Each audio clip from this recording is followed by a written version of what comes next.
¿Cómo saber si tengo una enfermedad renal? Las enfermedades renales son afecciones que afectan la estructura y función de los riñones. Los riñones desempeñan un papel crucial en la eliminación de desechos y el equilibrio de líquidos y electrolitos en el cuerpo.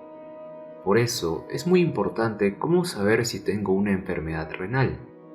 Los pacientes con enfermedades renales pueden consultar al médico por diferentes razones, entre ellos los síntomas más importantes o los motivos de consulta nefrológicos son edema. El edema es un aumento del contenido acuoso del espacio intersticial. Este fenómeno puede ocurrir en diversas partes del cuerpo y se manifiesta como una hinchazón perceptible. El edema está relacionado a tres patologías renales, las cuales son síndrome nefrítico, síndrome nefrótico y insuficiencia renal crónica. Síndrome nefrítico. El edema en un síndrome nefrítico se va a caracterizar porque el edema será periorbitario, matinal y blando. Este edema en el caso del síndrome nefrítico va a estar generado por un aumento de la permeabilidad capilar. Síndrome nefrótico.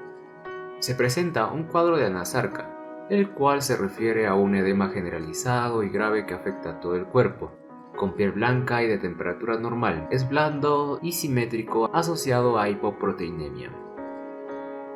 Insuficiencia renal crónica. El edema en la insuficiencia renal crónica es generalizado, asociado a un mecanismo de hipervolemia por la disminución del filtrado glomerular con retención hidrosalina. Lo característico y lo que va a diferenciar es que aquí se va a presentar el prurito, que es el rascado o esa picación que siente el paciente, y también un tinte amarillento que predomina sobre el blanquecino. Dolor lumbar.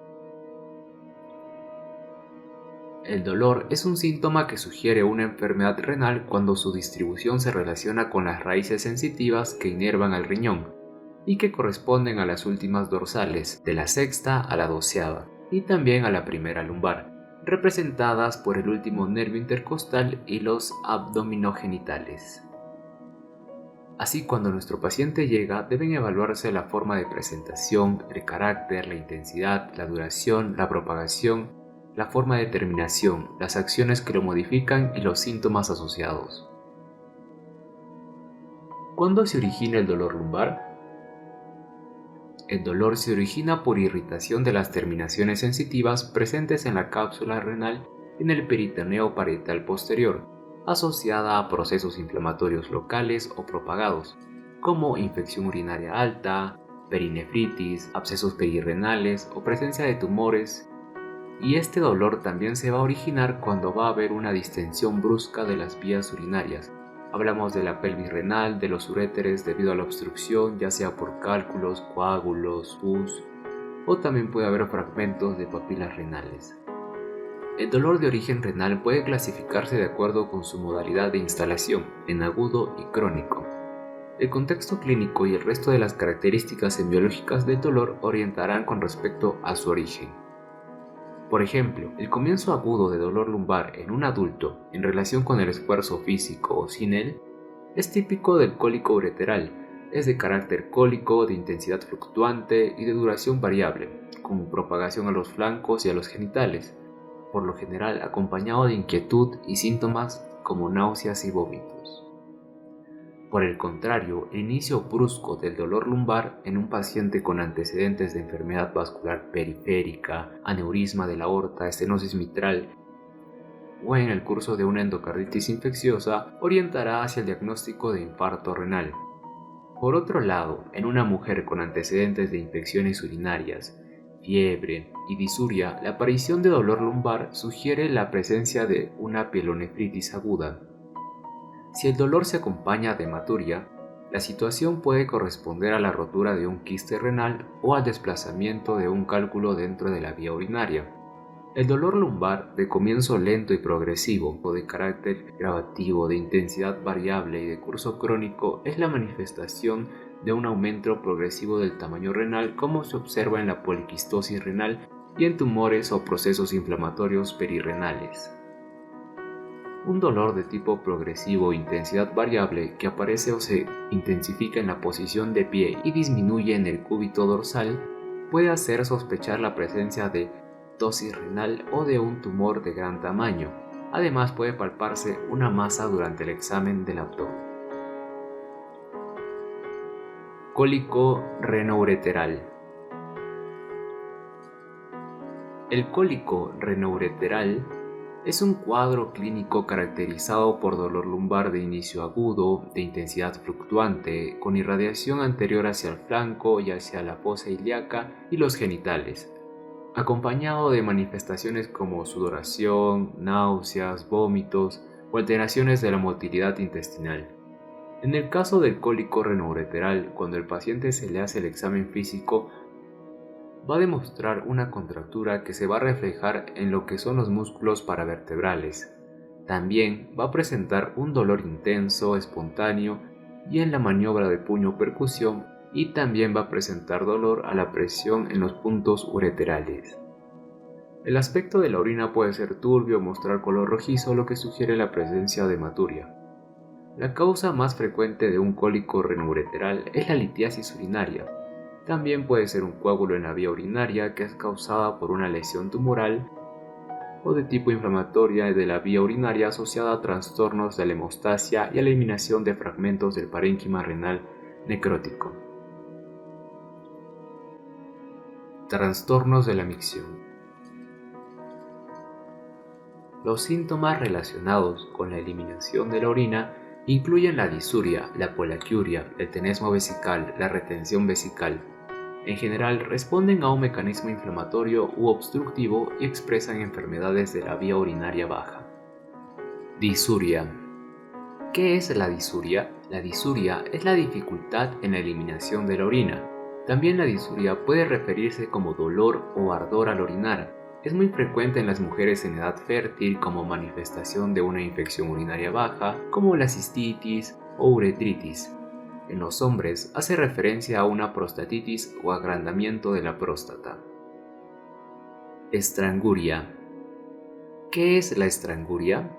Es la micción lenta y dolorosa, gota a gota, debido a un espasmo de la uretra o de la vejiga que se acompaña de tenesmo vesical.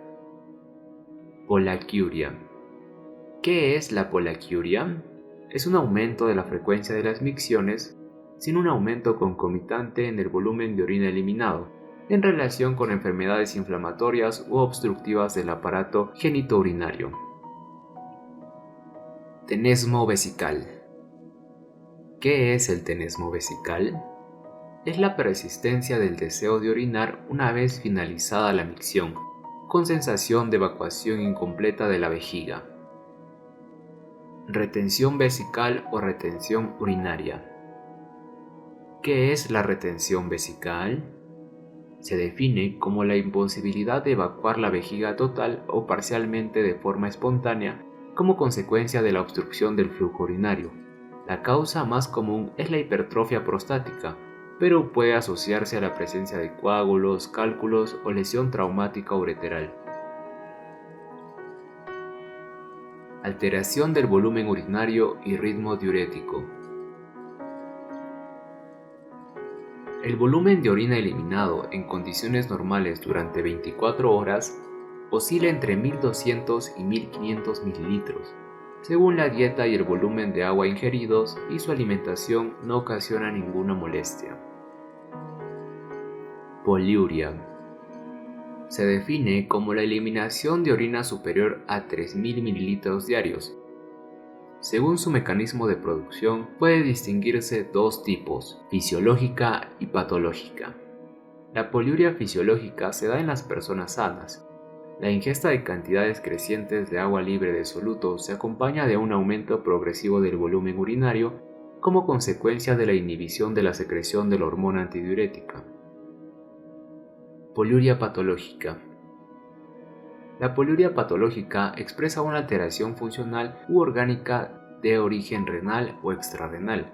Las causas renales incluyen la insuficiencia renal aguda y la insuficiencia renal crónica. El mecanismo responsable es la alteración del mecanismo de concentración urinaria por alteración tubular como la necrosis tubular aguda o una insuficiencia renal crónica. Una causa rara de poliuria renal es la diabetes insípida nefrogénica, situación caracterizada por la falta de respuesta renal a la acción de la ADH por defectos del receptor tubular de esta. Oliguria. Se considera oliguria a la eliminación inferior de 500 ml diarios de orina. El paciente puede referirlo como la eliminación de escasa cantidad de orina oscura. Así, las causas pueden ser prerrenales, renales y posrenales. Causas prerrenales. Son situaciones que disminuyen el flujo sanguíneo renal, como la deshidratación por pérdida de hidrosalina aumentadas, la hipovolemia por pérdida de volumen sanguíneo y la insuficiencia cardíaca, el síndrome nefrótico o el síndrome ascítico edematoso por diferentes mecanismos que determinan una disminución de la perfusión renal. El riñón percibe la información de disminución de la volemia e intenta resolver la situación utilizando mecanismos que conducen a la retención de agua y sal, lo que deriva en oliguria. Causas renales. Son las lesiones agudas o crónicas que producen daño renal. Se destacan la insuficiencia renal aguda en su etapa oligúrica y la insuficiencia renal crónica de cualquier etiología en su etapa terminal. Causas postrenales. Están representadas por las alteraciones obstructivas de la vía urinaria. Anuria. Es la ausencia absoluta de producción y eliminación de orina. Las causas renales son de origen vascular como la necrosis cortical bilateral y la trombosis de las venas renales. Las causas postrenales incluyen la obstrucción ureteral bilateral por cáncer ginecológico o rectal. Nicturia. Se denomina nicturia a la alteración del ritmo normal de la diuresis en la cual el paciente debe orinar varias veces durante la noche como inversión del ritmo normal. Sus causas pueden ser renales y extrarrenales. Entre las causas renales se destacan la insuficiencia renal crónica y resulta del aumento de la carga osmótica que genera la urea y la incapacidad progresiva del riñón para concentrar la orina por la alteración funcional y estructural del receptor túbulo intersticial. Las causas extrarrenales son los estados edematosos como la insuficiencia cardíaca, el síndrome ascítico edematoso o un síndrome nefrótico, en los cuales la diuresis aumenta. Incontinencia urinaria. Se denomina incontinencia urinaria a la pérdida involuntaria de orina durante la fase de llenado vesical o almacenamiento. Puede adoptar las siguientes formas. Incontinencia de orina de urgencia. Es la queja de pérdida involuntaria de orina asociada a urgencia o apremio miccional. Incontinencia de orina de esfuerzo. Es la pérdida involuntaria de orina con un esfuerzo o ejercicio físico que puede incluir una actividad deportiva, estornudar o toser. Alteraciones características de la orina. La orina normal se caracteriza por ser de color amarillo ámbar, de aspecto limpio, sin espuma. La alteración de cualquiera de estas características puede ser motivo de preocupación y consulta del paciente. El color normal depende de la presencia de pigmentos denominados urocromos. Varios pigmentos endógenos o exógenos pueden modificar el color de la orina. Dentro de los pigmentos exógenos, algunos están presentes en los alimentos como la remolacha, los colorantes como el azul de metileno o medicamentos como la rifampicina, y cambian el color de la orina ya sea rojiza, azul, verde, anaranjada, sin que esto tenga significado patológico. Por el contrario, la presencia en la orina de sustancias o pigmentos endógenos se relaciona con diferentes problemas clínicos. El color rojo puede ser causado por hematuria, definida por la presencia de una cantidad anormal de glóbulos rojos en la orina. Dentro de esta hay dos tipos, la hematuria macroscópica y la hematuria microscópica. La hematuria macroscópica con coágulos o sin ellos es un signo de alarma que habitualmente motiva la consulta. La hematuria microscópica, que se define por la existencia de más de 5 eritrocitos por campo de gran aumento en el sedimento urinario. El color pardo amarillento denominado coliuria se debe a la eliminación de cantidades anormales de bilirrubina conjugada o directa, pues la bilirrubina no conjugada o indirecta circula ligada a la albúmina que impide su filtración glomerular. La hiperbilirrubinemia directa se asocia con alteraciones de la secreción o del flujo biliar y se observa en la hepatitis, la cirrosis hepática y las enfermedades que producen obstrucción biliar intrahepática o extrahepática, como una colestasis. El color rojo parduzco, como el vino, puede sugerir el diagnóstico de porfirias congénitas o relacionadas con intoxicación por plomo y responde a la presencia de uroporfirinas. Aspecto. Dentro del aspecto, algo anormal sería cuando la orina es turbia y esta se debe a la presencia de biocituria. También es anormal cuando hay una abundante cantidad de moco y esto se orienta al diagnóstico de infección urinaria. Olor. El olor habitual de la orina puede alterarse en distintas situaciones.